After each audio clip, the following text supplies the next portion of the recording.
పైనుంచి ఎడతెగని వర్షం, చుట్టూ మహోగ్ర రూపంతో దాల్చి ప్రవహిస్తున్న మున్నేరు నది, గుండెలు అదిరేలా ప్రవాహ ఉధృతి శబ్దం. ఖమ్మంలోని ప్రకాశ్ నగర్ బ్రిడ్జిపైనే సుమారు 9 గంటల పాటు ప్రాణాల అరచేతిలో పెట్టుకుని బిక్కుబిక్కుమంటూ సాయం కోసం ఎదురు చూశారు ఆ 9 మంది. వారున్న చోటికి ఎవరు వెళ్లాలన్న సాహసమే చేయలేదు. ఆ ఆలోచన చేసేందుకు కూడా భయపడే పరిస్థితి అక్కడ కనిపిస్తోంది. ఎన్టీఆర్ఎఫ్ సిబ్బంది తమ ప్రయత్నాలు చేస్తూనే ఉన్నారు. హెలికాప్టర్లు పంపించి కాపాడాలన్న వాతావరణం సహకరించని దుస్థితి. విశాఖపట్నం నుంచి డిఫెన్స్ హెలికాప్టర్ రప్పించి కాపాడాలని ప్రయత్నించిన రాత్రవడంతో వాళ్లు కూడా చేతులెత్తేశారు. అప్పటికే 9 గంటలు గడుస్తున్నా ఆ 9 మందిని కాపాడలేకపోతున్నందుకు ప్రభుత్వంతో జనాలు తీవ్ర ఆగ్రహంతో ఉన్నారు. అదే సమయంలో అక్కడికి స్థానిక మంత్రి తుమ్మల నాగేశ్వరరావు రాగా ఆయనకి స్థానికుల నుంచి తీవ్ర నిరసన సెగ ఎదురైంది. జిల్లాలో 3 మంత్రులు ఉన్నా 9 గంటల పాటు 9 మందిని కాపాడలేకపోతున్నారంటూ ప్రభుత్వంపై తీవ్ర స్థాయిలో విరుచుకుపడ్డారు. వారిని సముదాయించే ప్రయత్నం చేసినా లాభం లేకుండా పోయింది. దీంతో చేసేదేమీ లేక మంత్రి అక్కడి నుంచి వెనుదిరిగారు. బ్రిడ్జిపై చిక్కుకున్న వారిని ఎలాగైనా కాపాడాలంటూ అధికారులకి మంత్రి తుమ్మల కీలక ఆదేశాలు జారీ చేశారు. అప్పటికే మున్నేరు గర్జిస్తూనే ఉంది. చీకటి పడింది. ఏం చేయాలన్నా చుట్టూ వరద, చిమ్మ చీకటి అడ్డుగా మారాయి. అయినా అక్కడి స్థానికులు మాత్రం వెనకడుగు వేయలేదు. ఆ 9 మందిని ఎలాగైనా కాపాడాలని నిర్ణయించుకున్నారు. తమకి తోచినట్టుగా జేసీబీలు తీసుకొచ్చి వారిని కాపాడాలని ప్లాన్ చేశారు. అయితే అంత భయంకర వరదను ఎదిరించి ప్రమాదమని తెలిసినా అక్కడికి వెళ్ళి ఆ 9 మందిని కాపాడేందుకు ఎంత గుండె ధైర్యం కావాలి? మరి అలాంటి వ్యక్తి ఎవరు? అంత తెగువ ఎవరికుందని మదన పడుతున్న సమయంలో నేను వెళ్తానంటూ ముందుకొచ్చాడు ఓ జేసీబీ డ్రైవర్.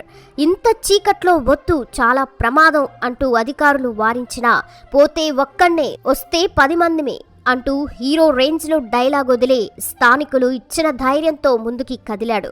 ఎంతో జాగ్రత్తగా వెళ్లి ఆ 9 మందిని సురక్షితంగా బయటికి తీసుకొచ్చి రియల్ హీరోగా నిలిచాడు.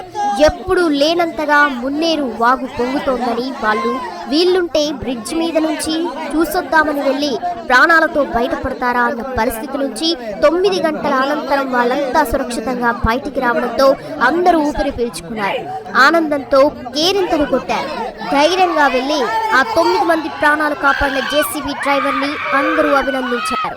ఆ డ్రైవర్ని మాజీ మంత్రి పువ్వాడ అజయ్ కుమార్, ఎంపీ వద్దిరాజు రవిచంద్ర స్వయంగా కలిసి సన్మానించారు కూడా.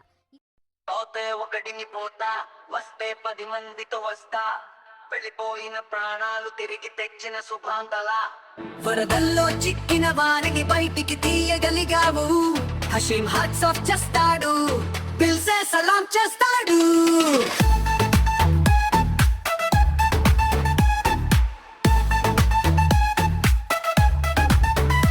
జెసిబితో ముందుకే తుకావు, భయానికి తావే లేకుండా 9 మందిని కాపాడి నీ పేరు గర్వంగా చెబుతాం.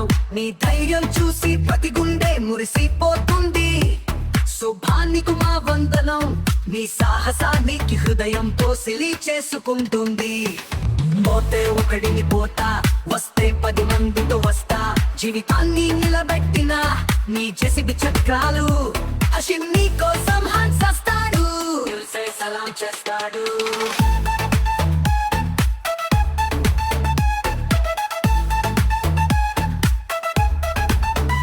జెసిబితో ముందుకే దుకావు, భయానికి తావే లేకుండా 9 మందిని కాపాడి నీ పేరు గర్వంగా చెబుతాం.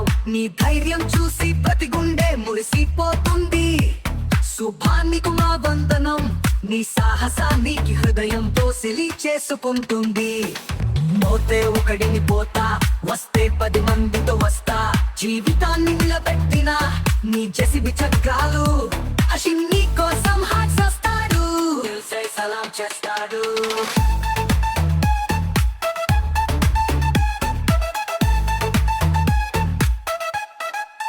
నీ సాహసం చూసి మనసు పొంగిపోతుంది. ప్రతి ఒక్కరి గుండెల్లో నీ పేరే మ్రోగిపోతుంది. మాటలతోనే కాదు, పనులతో చూపావు శుభాన్ని. ధైర్యం ఎప్పటికీ గుర్తుండిపోతుంది. పోతే ఒకడిని పోతా, వస్తే 10 మందితో వస్తా. 9 మందిని కాపాడినా నీ కీర్తి చిరస్థాయిగా నిలుస్తుంది. హషీం నీ కోసం హాజ్ సాస్తాడు దిల్ సే సలాం చేస్తాడు